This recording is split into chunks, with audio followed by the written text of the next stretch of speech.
हे पाणी आता उकळून घ्यायचंय छान. मग आपल्याला हे गरम पाणी या पिठात ओतायचंय. पाणी गरम होईपर्यंत मी आता याच्यात मीठ टाकून घेते.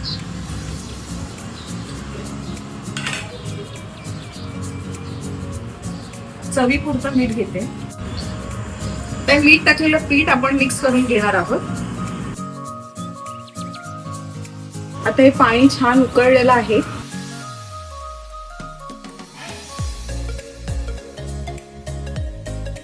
थोडं थोडं करून मी याच्यात पाणी ओतते. पाणी फार गरम असल्यामुळे मी चमच्याचा वापर करून हे मिश्रण एकजीव करण्याचा प्रयत्न करते. मला ह्याच्यात मीठ ढवळता येत नाहीये, म्हणून आता मी काय करते, मी मोठी परात घेते आणि ह्याच्यात शिफ्ट करते, कारण जेणेकरून मी व्यवस्थित मला मळता येईल. उरलेलं हे जे पाणी आहे ते मी थोडं थोडं करून, आता ही मोठी परात घेतल्यामुळे मला व्यवस्थित एकजीव करता येत आहे, म्हणजे फारच सोपं पडतंय मला.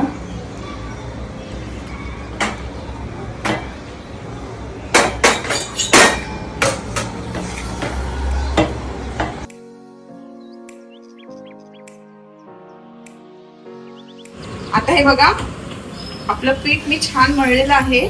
आता हे मी 1-1.5 तासासाठी ठेवणार आहे, म्हणजे छान मुरेल, म्हणजे आपले वडे पण छान फुगतील. आता मी हे झाकून ठेवते. कढईत तेल चांगलं तापवून घ्यायचंय.